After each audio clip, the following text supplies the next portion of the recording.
in all honesty, like, we could be watching some like Citizen Kane, you know, movies of like epic proportions.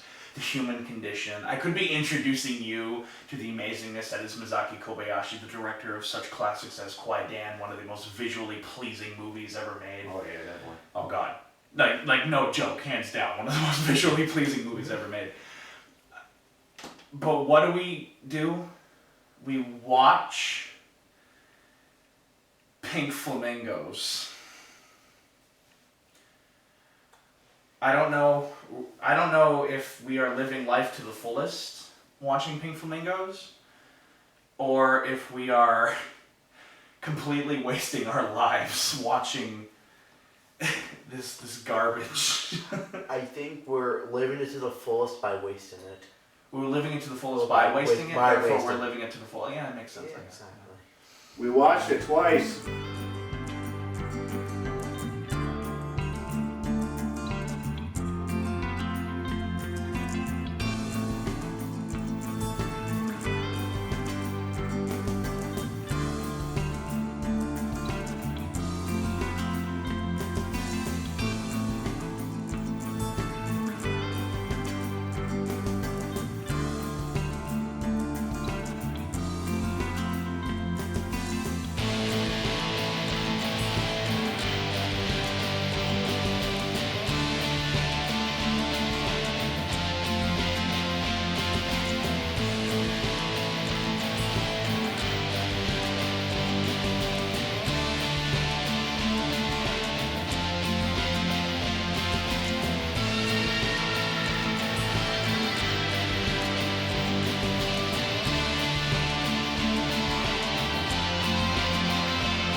Hello YouTube, this is Adam Noyes of AN Productions, and welcome to this review for John Waters' masterpiece made in 1972, Pink Flamingos, starring my inspiration, Divine. Joining me is my good friend Mark Allen Schoppe Jr. Say hi, Mark. Oh, I just interrupted you again. Don't worry, it happens all the time. It does. And joining me for the first time on this channel, hopefully not for the last time. Hi, I'm John. This is John Sillecchia. He's from Russia. I am totally from Russia. He is from Russia, can't you tell by that thick accent of his? And unlike Mark and I, who try to watch art, John over here likes to watch nothing but pure unadulterated shit. As seen from the last few days. As seen from the last few days. What have we watched over the last couple of days, John? Poultrygeist. Then we watched, what was the movie after Poultrygeist? The Nukem High series, so that was Nukem High 1. Return to Nukem High. Toxic Avenger 4. I feel like there was one more movie before Poultrygeist. No, we watched, I think that's all we watched for sure. Okay. Yeah. And what was the thing that tied all of these together? Shit. Pure unadulterated shit.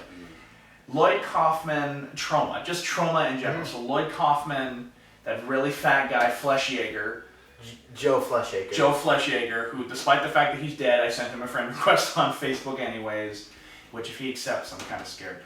Who Fleshjaeger is my inspiration, but that's for a different video. And so tonight we kind of capped everything off with John Waters' Pink Flamingos, which you had been building up for a long time. I had seen there was a television series on AMC called Movies That Shook the World. And I really liked that TV series because it always talked about all these controversial movies. Cannibal Holocaust, I believe, was one of them. Birth of a Nation was certainly one of them. That actually introduced me to Birth of a Nation. Pink Flamingos was one. And I was like, this looks like a complete piece of shit. No pun intended. And so John started bringing it up. He's like, have you seen Pink Flamingos? And I'm like, no. And he's like, this is directed by John Waters. I'm like, oh yeah, John Waters directed Hairspray, the original Hairspray, the one made in the 80s, which is my preferred version of the movies, even though John Travolta did pretty good. And I knew of Divine. I knew who Divine was. He is a cool dude. He's dead now, like everybody else involved with this movie. John Waters is basically dead. There's hardly any life left to that man. God. Poor fuck. But, you know, it's... So we finally sat down and watched it because we were supposed to watch it the day, like the third day here, then we got too tired. And then we were supposed to watch it the next day, but we were so tired because of how fucking hard we were laughing at Toxic Avenger 4. And so we finally capped it off tonight.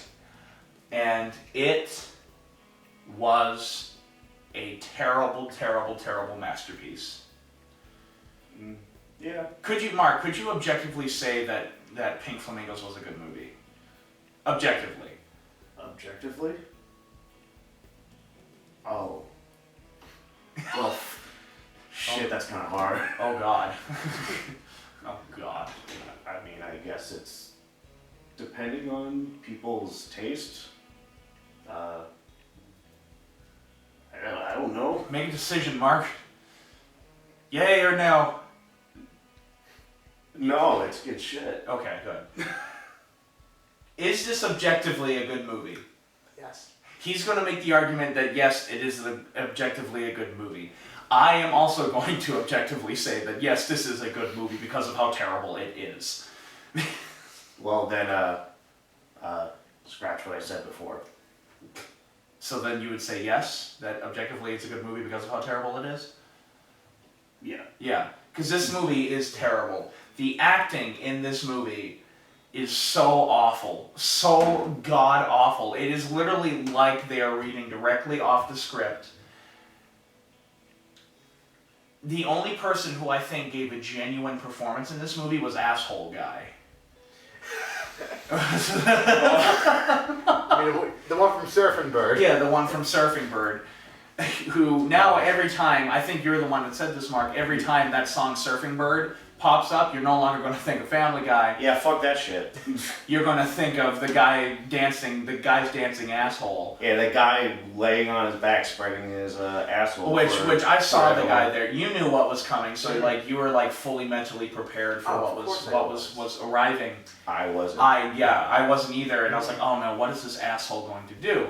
Because they were almost like foreshadowing it beforehand, because there was like this really ugly girl who was stripping and only had like this thing covering her hoo-ha. And I was like, oh no, and I thought it was a guy at first. And then all of a sudden when I saw her tits, I was like, oh, it is a girl. And then all of a sudden I see this guy, he's got these weird shoulders and he's kind of like dancing. I'm like, oh no, and then he takes his pants off. And I'm like, oh, well, maybe he's just going to jerk off, you know? We've seen that before in the fucking movie. He'll just jerk off. You know, I was ready for that. And then all of a sudden he sits down. This is going to be the thumbnail. Sits down and does this and starts dancing his asshole. His asshole starts lip syncing with the fucking music.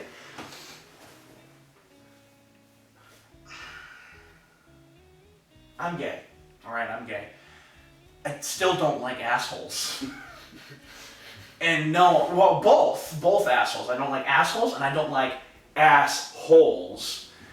And here's this guy spreading his cheeks apart,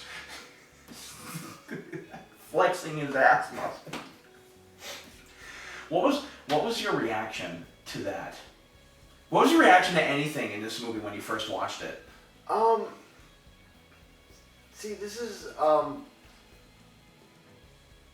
wasn't as grossed out, really. I think that when I saw this the first time, before this, the only thing that really grossed me out was when they were spitting on all the furniture and licking it. The poop, like, the ending, which we'll get to later, did not gross me out that much. Because, you know, we've all seen Two Girls, One Cup. We all have. So I kind of knew that whole...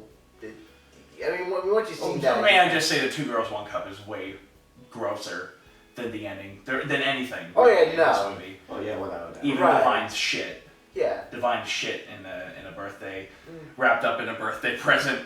What does she call it? Big Brown Terror? A deep dark trouble. Oh, Deep Dark Trouble. Oh my god. She said that, I was dying. I was dying of laughter. It's like the best phrasing I've ever Her shit. God damn. I don't think I have gagged as much as I have gagged the last 3 days in my entire life, like more than I have in my entire life. I have gagged so much over the last few days because I have this problem where I don't like people eating food in general, like normally eating food, I have no problem with. It's when people start like overly disgustingly start eating food, or if you're making gross food. Like watching like hamburger get made and shit like that, it makes me gag. Poultrygeist was full of nothing but that stuff. And then in Pink Flamingos, there is Grandma Edie. Edie, who is in this Playpen. and she is constantly wanting eggs. And this astonishes me because I was like, okay, this is a thing. But no, she keeps eating eggs throughout the entire fucking movie. And she's like getting it all over and shit. I'm like, that is so fucking gross. That is so fucking gross. The entire movie is full of like that kind of grossness. And normally I'd be like, this is just stupid. This is kind of like Salo, where it's just gross for the sake of being gross. There's no real anything behind it, but listening to the commentary and stuff like that and knowing what John has told me and what I've looked up on IMDb and Wikipedia, because you know that's where everybody gets their information from, John Waters wanted to make like the anti-movie. Like this it kind of reminded me of Riggio the guy who made Cannibal Holocaust. He just wanted to push the envelope of when do filmmakers go too far, because he was getting sick of all these horrible movies that were just nothing but exploitation, which is kind of funny because eventually that's all he made was exploitation, but he was getting sick of that, so he made Cannibal Holocaust, which asked that question. This movie was very anti the movements that were going on around the time period. It was very anti-hippie. And very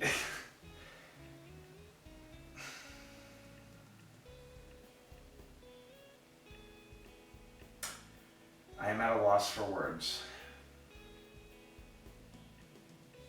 Speak. It's what happens when you watch it twice in a row. Speak, you two. Just speak about how much you love the movie or something. Well, I mean, in terms of like the shock value and like my reaction, I mean, of course I was aware of this movie, especially with the ending. I mean, there are certain things from this that I didn't know of, and of course there are moments where I was like, oh, okay, that's kind of weird, but never really to the point where I was like completely like grossed out. I think it's just because I've seen enough stuff. But I think the one thing that works with this is films like this that are made at this time, like the 70s, and just, I don't know, it's like the looks of it, the like how they did it. Yeah. And it feels really weird. It like definitely feels like a snuff film. Totally does. Yeah. This totally feels like a snuff film. I can agree with that. Like if it was made now, it would feel completely fake. It would feel completely fake. Well, and yeah, you're absolutely right. And the grain really helped. And like John Waters brought it up that people thought this was like a documentary for a while. Yeah. And I'm like, I get that vibe from this entire movie, because the entire movie is shot in a way, which the only reason why I did this was because they were extremely cheap, but it's shot in a way where like everything is distanced from everybody else. Like the camera is constantly like zooming in and then zooming back out and then zooming in again, and everything is shot at like a distance. It'd be like where the camera is right now, zooming in on us as we're speaking and then panning and then zooming out and so on and so forth. That's what the entire thing is like. Nowadays, if you made something like this, you would be considered the worst filmmaker ever. It's so weird, and but yet, why is this art? Why do people love Pink Flamingos? But like, if somebody made the same exact thing today, same shot, same everything, like let's say Pink Flamingos didn't exist, Right. it would be called the biggest piece of shit ever made. Mm-hmm. It's such a bizarre thing, and I think that grime has everything to do with it. And I think a lot of colleges have a lot of thing to do with it, because this movie plays at a lot of colleges, because this is such an anti-establishment movement or movie. This is such an anti-movie in general because of how everything is. And I was the one that kind of pointed out that this reminded me of a horribly acted Shakespeare play, Yeah. because this movie is full of these soliloquies, where just like a character will go on and on and on and on about like the art of filth. The art of filth speech is just so inspirational, and just makes me want to roll in a pile of dog shit. But like the sex scene where they're licking each other's feet, the two characters that want to become the filthiest human in the world, which that is the plot of the movie. It's literally people competing to be the filthiest person in the world. You have Divine, who is the filthiest person in the world, trying to keep her title, and then you have these two nut jobs that like to kidnap pregnant women, just kidnap women and impregnate them, and then sell their babies 9 months later to lesbian couples, which to this day is unbelievably shocking. They're competing to be the most filthiest people in the world. Yeah, that's the weirdest thing. It's like, these people are the only ones competing with each other. Yeah. It's not like the whole like nation is trying to do this. It's these few people. Right. And it's like treated like a big deal. It is. Well, this entire thing, and the scene that really was just completely sold to me just how surreal this movie is, not like anything else in this movie is surreal, is the scene with the live homicide, where they shoot where Divine kills those two people. The news people are there and everything, and they're filming. They're like, yeah, this is going to be great. This is good stuff. Yeah, good for you, Divine.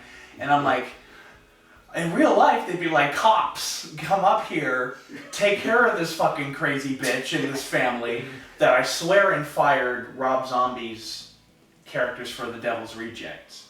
I swear to God, these characters are straight from The Devil's Rejects. The way how they act with each other. Seriously, the comparisons are right there. Right, no, I agree. Because these characters are complete and total horrible psychos. Complete and total horrible psychos. The only character in this movie that had my sympathy a little bit was Grandma. She was the only one that had a little sympathy, because she managed to get out, she got married, and she got married to the Eggman, and lived happily ever after, getting wheeled off in a wheelbarrow.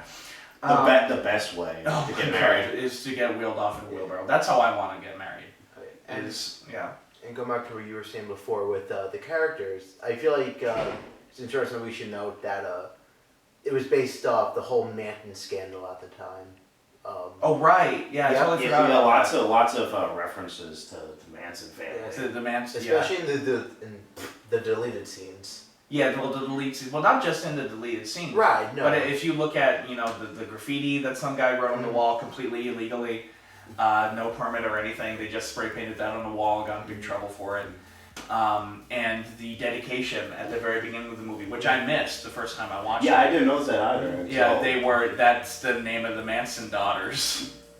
Why? I guess for shock value. Yeah, probably for utter shock value. Yeah, when that movie was released, that was like pretty that was pretty recent. Yeah, I think it was 3 years, because the whole thing happened in 69, I think it was 70, 71, 72. Yeah, so it's 3 years, that's still relevant. Yeah. Which the Manson killings was like, well, they didn't just kill Roman Polanski's wife. I think it was like more people. Yeah, it was a lot more people than that. But Roman Polanski's wife was the most famous one that got lit up. And I'm like, why the fuck would you do? But everything in this movie, there's nothing subtle in this movie. Everything in this movie is meant to shock you. It's meant to make you go, oh my god. Why is this put? Like the fact that it says NC-17 still on the back of the DVD cover. I thought it'd just be like not rated or unrated or whatever. No, it's NC-17. is fucking impressive. And unlike a lot of those movies, like Psycho, for example, where I'm like, people say, this is rated R, and I'm like, yeah, whatever, it's a Psycho. You know, it's very tame gore. Yeah. This movie is still as shocking today as it was 40 years ago when it was released.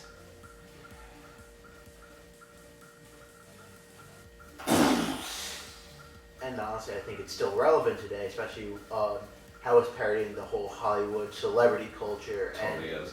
And that, you know, still hasn't really changed much from today. And I think it's more glorified now. So watching this and looking at the news, like how we put so much emphasis on like celebrities, you know, politicians. That's how I kind of see Divine. Divine is this figure. Divine is this. Well, yeah, that plays into the homicide scene. It's like we look at the fact that these are celebrities are doing things, that suddenly we don't give a shit the fact that they just brutally murdered these two people right in front of everybody. And I'm kind of glad they cut out that scene where they went to that random woman's house and shot her, because it makes the fact that when the live homicide more prominent, I think, that they just killed those two people for fucking with them. Granted, I think those two people deserved it because they burned down Divine's fucking house, which I love the story of the house. They like bought the trailer for like $100, wheeled it up to the top of this freaking mountain, and had like a 2-mile long extension cord so they could have a light inside the building. Really kind of almost inspirational that if this shit can get famous, our shit could get famous. It's like, if you can make this shit, we're golden. It's so... See, I would say it was Rocky Horror before Rocky Horror. This is Rocky Horror before Rocky Horror. By 2-3 years. Yeah. It's so weird. There is nothing normal in this movie. And like how there are just these huge, long, extended scenes of nothing but music. And just like them dancing and doing like this weird, horrible, heinous shit. Like the birthday party, like she gets handed vomit, she loves it, which that made me gag. She gets handed a pig head, a real pig head, and she loves it. And then when somebody calls the cops on them, they kill the cops and eat them. With the axe she got for her birthday. With the axe she got for her birthday. That's a very important note. And then like it goes even further with the sex pervert who keeps tying sausages to his penis. He flashes her, and then all of a sudden this girl flashes him. She has a penis. And he's like, oh my God, and decides to run away. The film just never stops shocking you. It never stops. You think after a while it would you'd get tired of it. But you never do. It continues to shock you the entire way through. And the scene that got me the most was not the chicken sex scene. It was the scene where she gives her son a blowjob, where Divine gives her son a blowjob, which was directly commenting on Deep Throat, which was like the first hardcore mainstream porno to be released, or a movie to show real, true hardcore fucking to be released in like the mainstream media. And I'm like, I'm so gross. That's so gross watching Divine, this like 380-pound man in drag, giving this guy a blowjob. But they're also like licking everything, and it's so weird because they want to like make it as filthy as possible. She's taking a piss out in public and then wipes. Yeah, the whole thing about the licking was that apparently if you know, it'll put a curse. Yeah, on puts like a curse on it, and it kind of does. It literally does. As the furniture rejects. Yeah, the furniture literally. I thought that was bizarre. Like I was like, what? And then like the furniture starts like kicking them off and everything. Yeah, it's so weird. And the whole basement stuff in the basement really grossed me out because then there's the guy. Oh, that is so disturbing. There's this guy who impregnates the women they kidnap, and he jerks off and comes in his hand, and it actually shows it's real cum. And they put it in a needle, and then they put it into he injects it into her vagina to artificially inseminate her. Like, you might as well just fuck her at that point. But whatever, that was fucking disgusting. That was really fucking disgusting. And I think the grime helped it. I think the grime of the 8mm, I believe this was 8mm. It was so grimy that I can't help but think it was 8mm. Because I've seen 16mm films like George Romero movies, and they're a lot cleaner than this.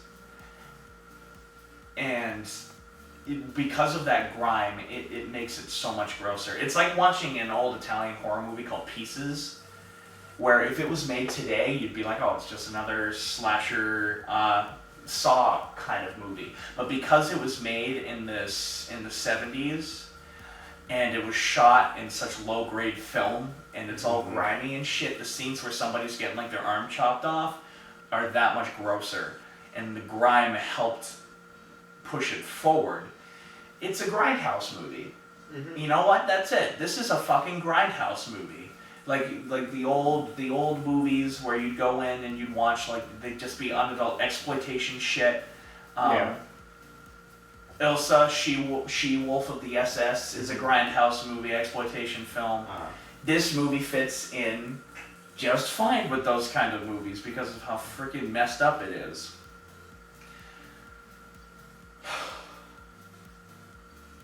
Now, I would like to add, do you think this is considered an art film? No. No.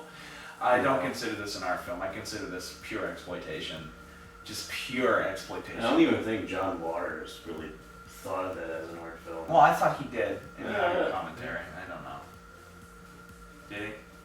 I don't know. I didn't hear anything.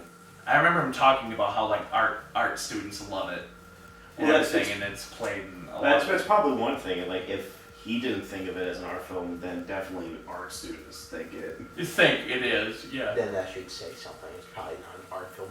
If only art students think it, then It is probably not art. Art students. It's very clear that art students do not actually know art, and what they think is art is usually very, very much so shit. it's like, oh my god, this is so avant-garde.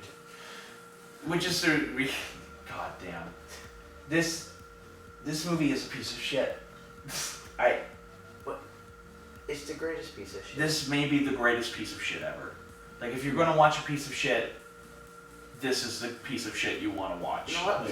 You know how I could describe it? It's like when you're taking a shit, right? And when you get up, after all that strain, it's just a big old log that just goes right through the hole. It's like an anaconda. Exactly. It like swirls at the bottom of the toilet. Oh yeah. Yeah, and and eventually, it's kind of like, after you do that, right? Kind of like wipe your ass and everything. You have to kind of stare down at your shit and be like, that came out of me. Yeah, and That fucking thing came out of me. Yeah, That's what it feels all the like. time. That is like what this experience is like. It's like taking that anaconda-sized dump and just admiring that just came out of your ass. Right, it's like You watch this movie and you admire the fact that this is being played on your TV. Yeah. That you are witnessing the horror that is Divine eating dog shit. That is Divine receiving a shit in the mail. That is Divine tar and feathering these horrible, horrible, heinous people and then shooting them. That is Divine taking a piss on that guy's lawn. Then that is Divine shoving meat up her vagina. Oh, I forgot. Oh my god. That is so gross. Ugh. Ugh. Should we mention the editing of this? Oh god. Yeah, go for it, Mark. Go for it. Well, let's just say the editing is crap. It's crap. It's awful. And I wanted to mention it before when they were talking about the birthday party scene. Was just, it's a great example because in the scene there's this music. I forgot what song it was, and then just out of nowhere when it cuts to the scene of the asshole guy, like the music suddenly just cuts off and then it just goes into Surfing Bird. Like it's just like out of nowhere, like out of left field. And I think that's probably one of the, I guess that could be like a on purpose purpose? Just I like doubt to, it. just to suddenly be like, oh, what the hell's going on with this now? I sincerely doubt it that it was done on purpose, because this movie had such a low budget and they were so inexperienced with editing and stuff. I don't think they could have possibly done any better. Kind of like the trailer burning scene. That just Yeah, where they throw it in, they that- zoom in, and suddenly jump cuts to the building burning. like, and we see it burning for like a good like few minutes. Yeah, yeah.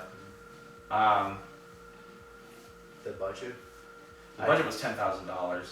By his dad. His dad gave him the money to produce the The film. dad gave him the money to produce this film, which is so funny, because I'm like, if his dad knew that he was making this, his dad probably wouldn't have given him the money I mean, to do it. I mean, his what he said in not the interview. Oh my god. The commentary. The commentary. He said like his dad knows about it, but just doesn't watch it.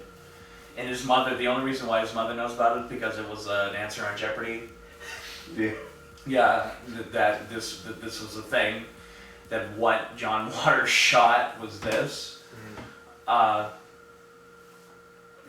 this movie is such a bizarre experience, and everything just feels wrong with the movie. Like there's nothing that feels right with the movie, and especially in the acting. The acting is so stilted, and so it looked like it came straight out of an Adam Noyes movie.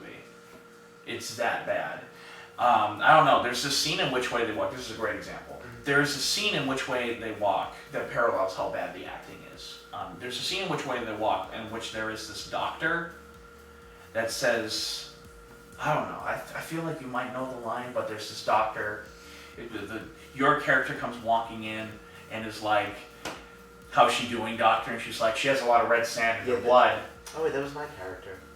You weren't supposed to say anything. Yeah, You were supposed to go along with it and be like, oh yeah, I know that scene, it was a terrible scene. And you're supposed to go along with the joke, you piece of shit. A red sand coma is tricky to predict. The glazed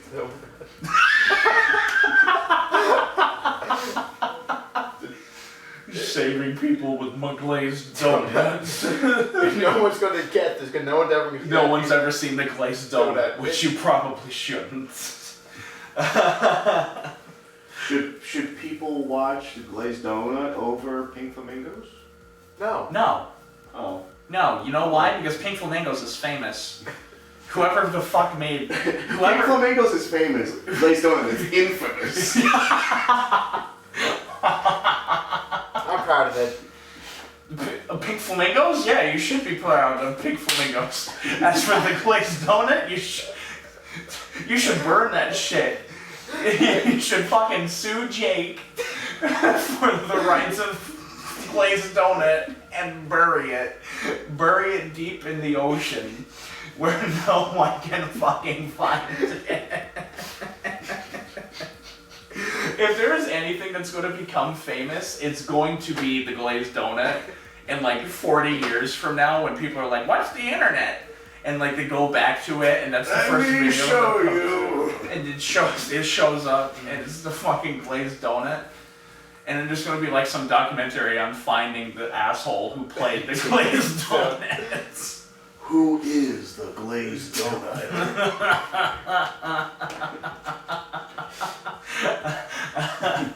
Like I would like to think that in like Which Way They Walk, my doctor like, Is the the glazed donut.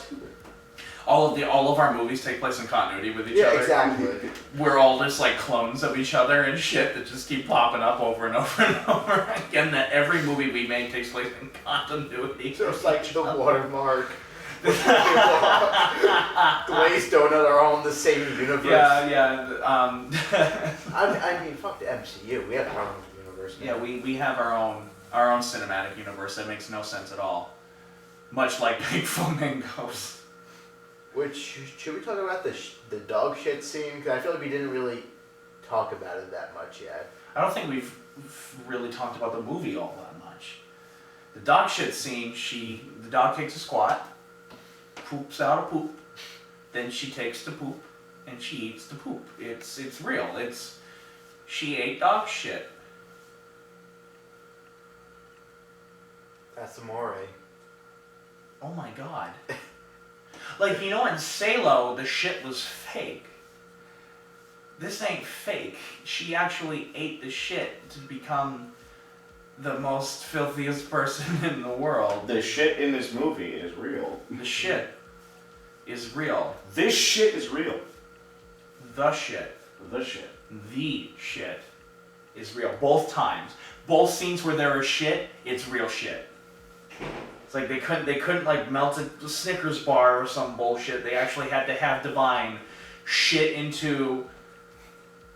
I just want to picture this 380-pound man squatting over this cardboard box. One long corn-filled shit into this cardboard box. And then she's got to pinch it off, you know, because it can't be too big to fit in this tiny little present box. Oh my god. And so she puts it down.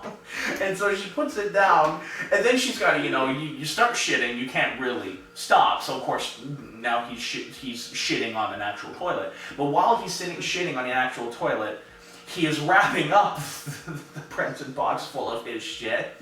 And then hands it to John Waters and says, "Merry Christmas." Can I be honest? I just thought of that huge poultry guys right now with this shit and Joe Fleshacre just do that.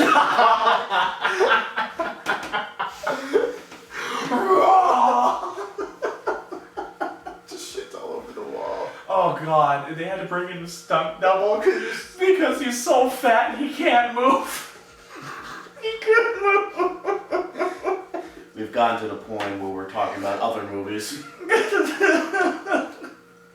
See, it's the shit that ties all the fans together. So shit hits the fan. Shit always hits the fan. And it gets everywhere. It gets everywhere. It's just fucking nasty. You think I'm gonna clean that up? No, fuck No. that shit. Well, don't actually fuck that shit. Oh, you know what we haven't talked about? The chicken sex scene. Oh no. John, talk about it. Should we go through the version of the I beast keep, first before that? I keep staring at this thing thinking like it's going to help me think of something to speak of, and I'm like, there's no help for me here. So, the scene is pretty much, so what was the bad bitch's name? The one with the really red hair? Oh, I can't remember what her name is. Like Connie or something like that. Yeah. No. Connie was the roommate of Crackers and Divine. So Cookie? Was No. it Cookie? no, Or was that somebody else? no, Cookie was the guy got his dick cut off. Oh, he's the one that got castrated. Yep. Okay.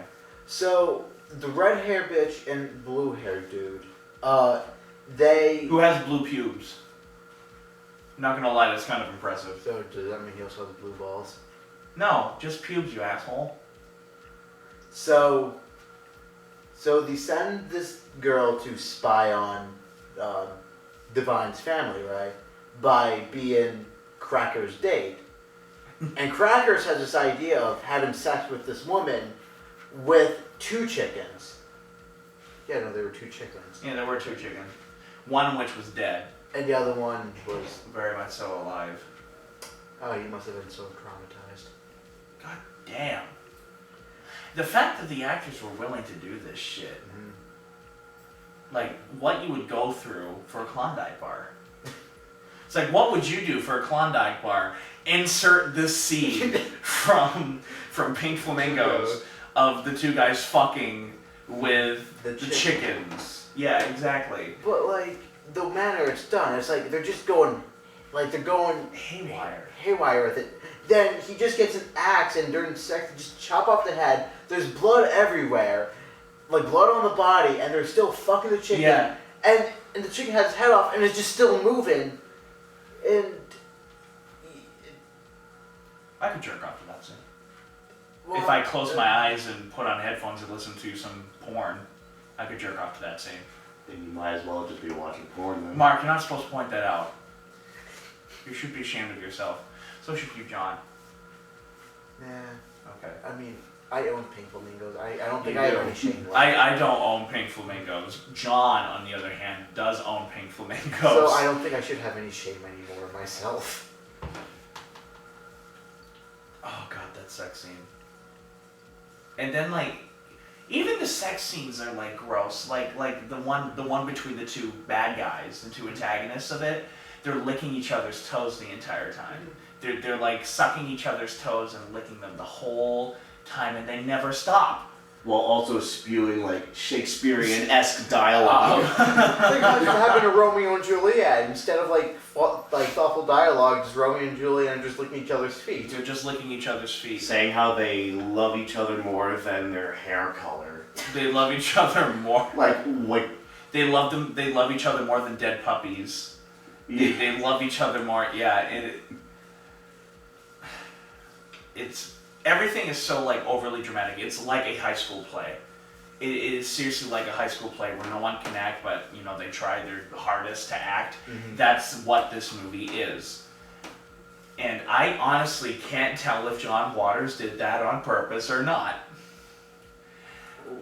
Well, I mean, he did say in the commentary that he did like rehearse this as a theater play.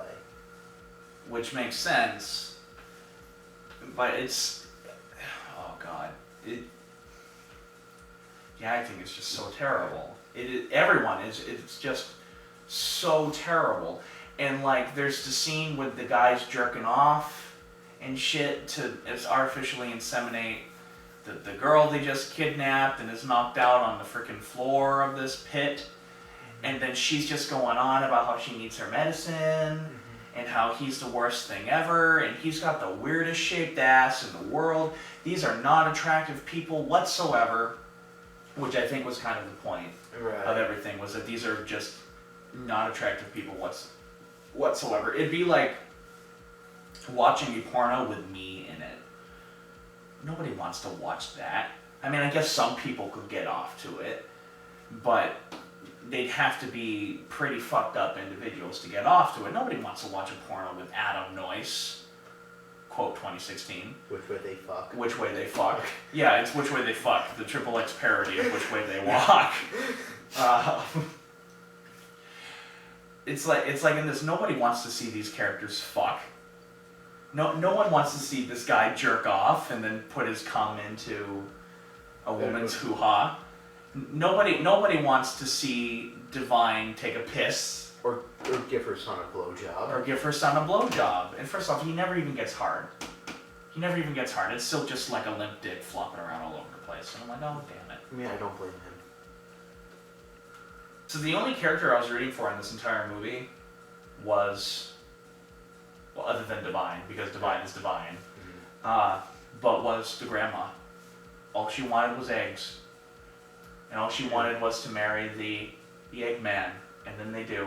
And then they ride off together in a wheelbarrow. And you gagged about it. And I did. Many times. Many times. I didn't gag as much in this as I did in Poultrygeist, though. You have to give me credit for that. Oh yeah, no.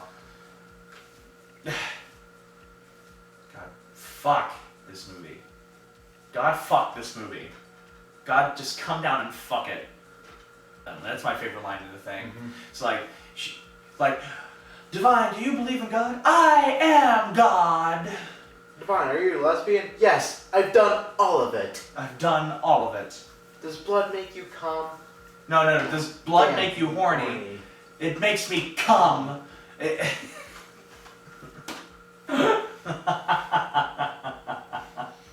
Oh, what the fuck? The entire movie is like that. The entire film is just as crazy as that. I must say I enjoyed the first two acts of this movie more than I enjoyed the final act of the movie, when they capture or when they burn down the house. Everything after they burn down the house I didn't really care for. I was just kind of bored of it by then. Even the dog shit. Yeah, by then I was just thinking like, when is this going to end? When is this going to end? I was kind of bored with it at that point. But everything before that, I was into it. I mean, I was just into the bizarreness that is this world, the surrealness of it, the surrealness of everything. This is almost as surreal as a Stanley Kubrick movie. If Stanley Kubrick had a budget of $10,000 that were handed to him by his father. and had a pencil thin mustache. Yes, a pencil-thin mustache just barely above his lip.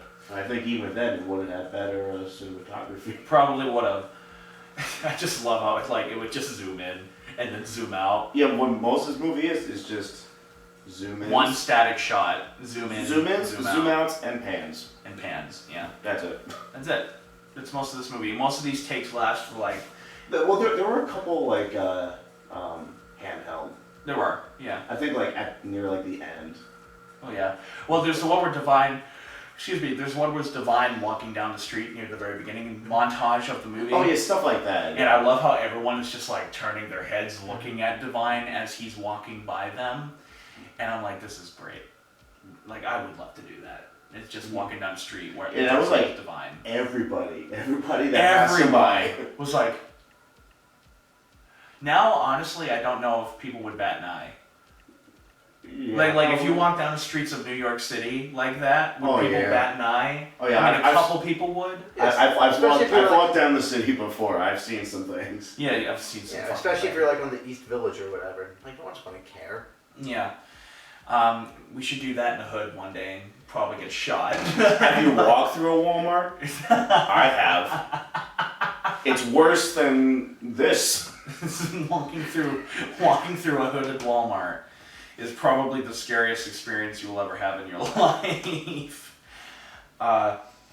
It's so. But anyways, the movie's almost so self-aware because there's like the shot where you can see that they're clearly in a fucking car, where you see the edge of the window. Yeah. You see that. The entire movie is just so weird, and most of the movie is just full of like these long shots of again just zooming in, panning, and so on and so forth.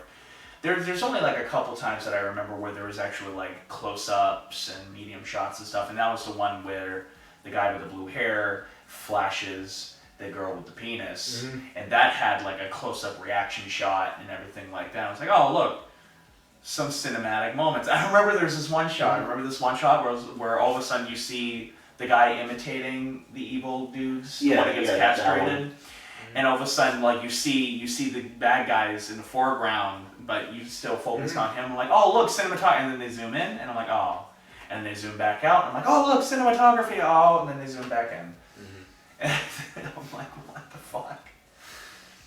I mean, the story of the making of this movie is very inspiring. You know, they had nothing and said, let's just make garbage, and so they made garbage. That's inspiring. You know, the stories of how it was so cold up there and everything like that, but they still trekked out to do it anyways. You know, that's really inspiring. That's actually makes, you know, it's the kind of stuff like that that makes me want to go out and make a fucking movie.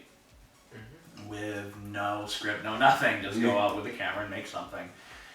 But the movie itself, on the other hand, it's like Ed Wood. It reminded me a lot of Ed Wood. Ed Wood, the making of his movies and his energy and passion for movies makes me want to go out and make movies. His movies, on the other hand, do not make me want to go out and make a movie. Some people have said that about this guy named Adam Noyes, where, you know, his passion makes them want to make movies, but his movies are just so goddamn terrible they'd make Ed Wood blush. I don't know, it sounds like an asshole. He does. I don't know, whoever this Adam Noyes guy is, he's such a piece of shit. Yeah. I heard that he's naming his union the Adam Noyes Union Services. Do you know what that spells? Anus. That spells anus, Mark. I know. Just like the dancer, or the guy from Pink Flamingos who showed off his anus. If I ever hear Surfing Bird and it gets to the part where they're going, "Bow, bow, bow, bow, bow," I'm only gonna be thinking about looking at some guy's ass. Some guy's asshole. I'm like, oh god. I wasn't expecting that at all. I was fully expecting him to just like start jerking off or to pee on something, and I was like, okay. As soon as the song came on, I'm like, oh no, what now? And I was expecting him to either pee or to shit on something. I wasn't expecting him to suddenly be flexing his ass. Not his ass, sorry. His sphincter. His anal cavity. His anal cavity. Which starts bleeding in one scene, so I'm like, this isn't healthy.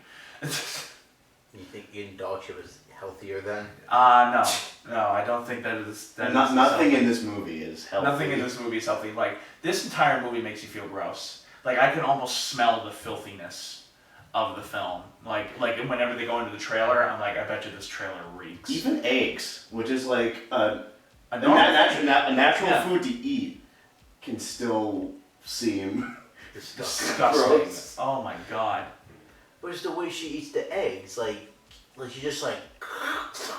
And she never stops. She My never stops eating question eggs. is that all she eats? Is she on like an egg diet? I suggest you not. Well, she does look like she looks like Jabba the Hutt. Let's be honest. She looks like a female Jabba the Hutt. With like an Amy Winehouse hair. And oh god, I mean, just from the opening shot of this fucking movie, or the opening scene of this movie, Babs, it's 10:30, Babs, I need my eggs, Babs. I'm like, what the fuck am I getting myself into? This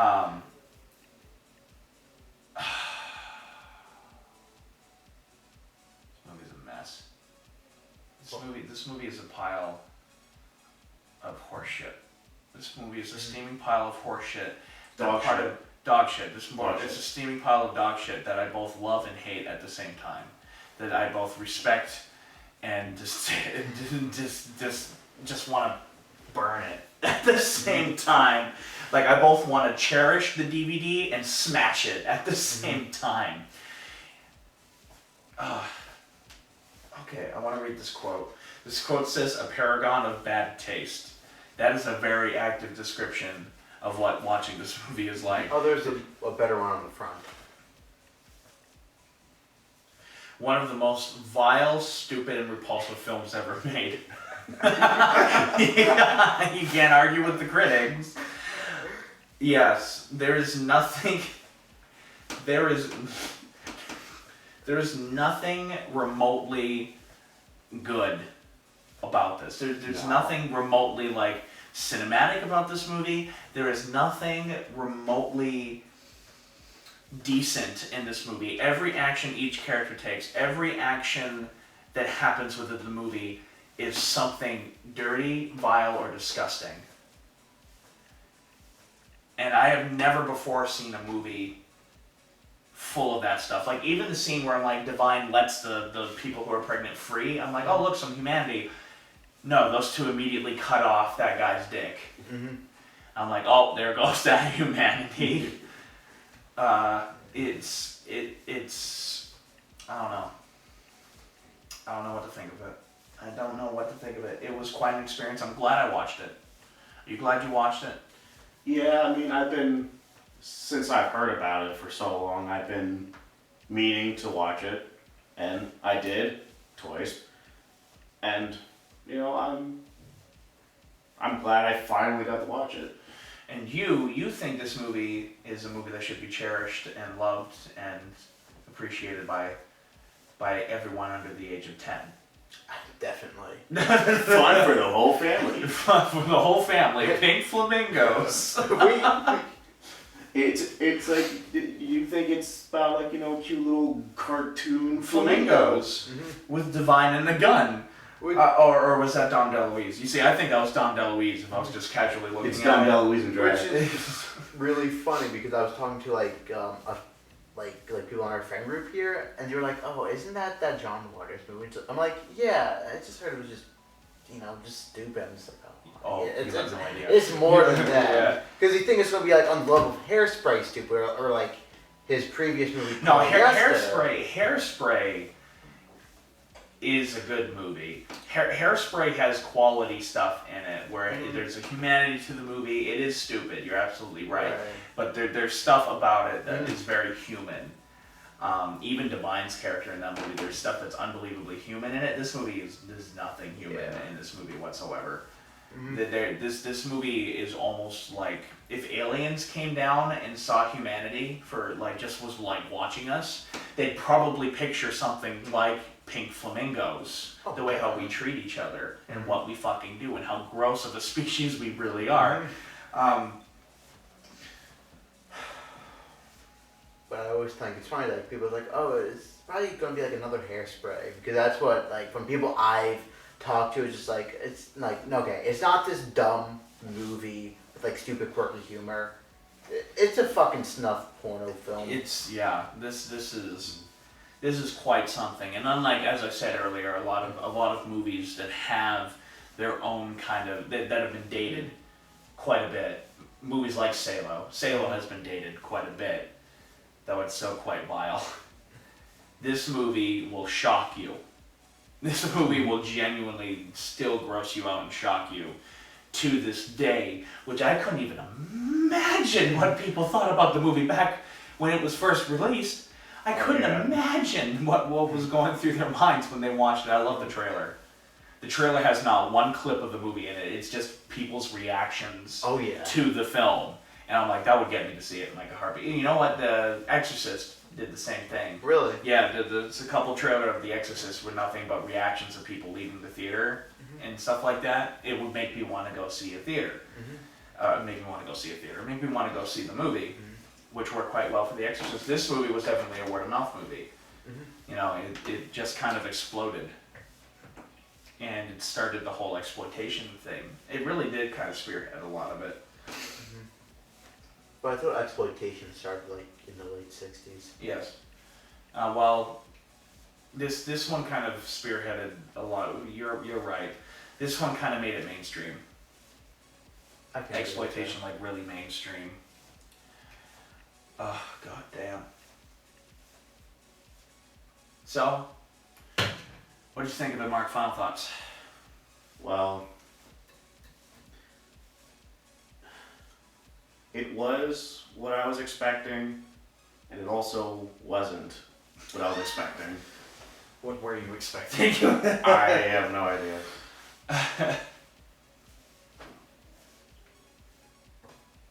Yeah, it's just finally saw it and wasn't disappointed.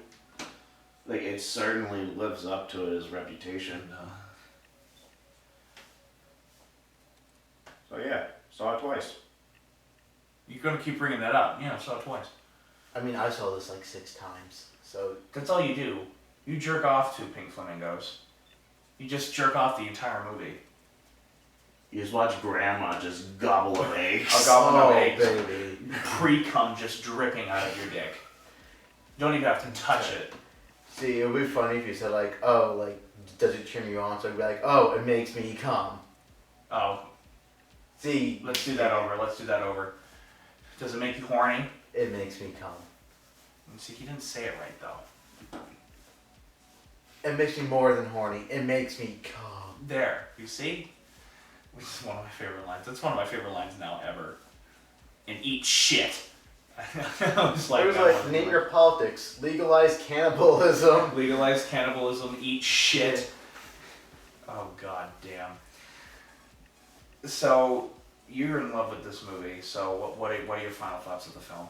I think even though it's this disgusting, vile, stupid, uneducated movie, I think there's this type of certain appeal, not just to me, but just like film critics or just people who study film history. Because I was talking to the film history teacher at our school about this, who consider this an art film for reasons that sadly he did not go into, which I'm sad about.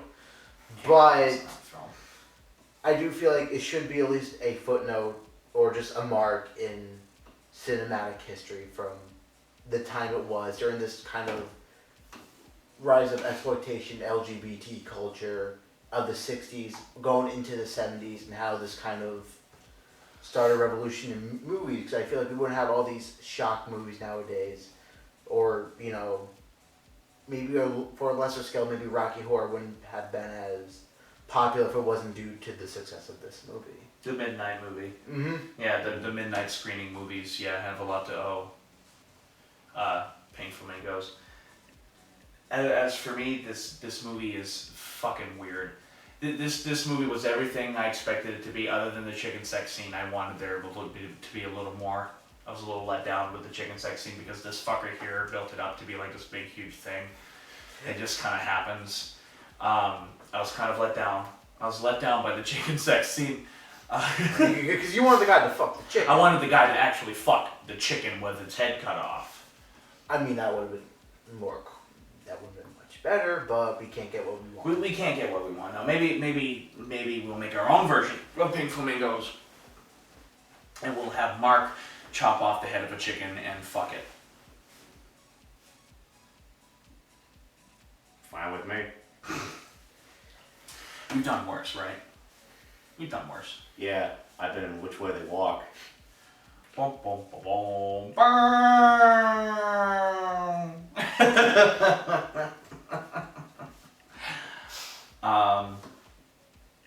Yeah, this movie, I do recommend it. Not if you're under the age of 17, because I believe if you're under the age of 17 and watch this, you just won't get it. You just won't get it. You won't appreciate it. You gotta be a college student. You almost have to be a college student to fucking appreciate this. Not exactly an art student. Just a college Just a regular college student is fine. And watch it with friends. Oh yeah. Watch it with friends. Like, I don't think I would have enjoyed this movie at all if you two weren't here watching it with me. There's only one other person I wish was here with us, and I wish James Frasca was here watching it with us, because he does not... He would not like this. No, he wouldn't. He would hate this. I don't think James can comprehend the idea of it's so bad it's good. Like, I don't think he gets it. I just don't think he can comprehend the fact that a movie can be so bad it's enjoyable because of how bad it is. To him, it's just bad. Yeah. Just the way how he was reacting to Trauma. With Citizen Toxie. With Citizen Toxie and everything. I was like, yeah, I don't think he can comprehend that. Because he's like, this is so bad. And I'm like, yeah, that's why it's so beautiful. This movie, there's nothing cinematic about this movie. This is so weird. There's nothing cinematic about this movie. There's no likable characters in this movie. The score is all over the place. It's edited horribly. Everything about this movie is wrong. It's terrible. It's bad. But I like it. And I recommend it to anyone who is in college and with a group of friends. I don't recommend you get drunk or high while watching this movie. I recommend you actually watch the movie. In order to experience it full, I think you need to be sober, or at least hyped up on caffeine. You could do that. And I believe you will hate it with every fiber of your body, and therefore love it. I give this movie, objectively, I would give this movie like 1.5 out of 4. Like, it is such a bad film. But the weirdo guy in me gives it 3 out of 4. Because I have seen worse. I have seen worse, and I have seen better at the same time pieces. But, you know, it is what it is. And shit. So much shit. Everything's shit. It's all shit. But it's great. But it's great shit. It's great shit that delivered. So, you guys have anything to pimp out? No, because you have no lives. Watch it. Alright, you have nothing to pimp out. No.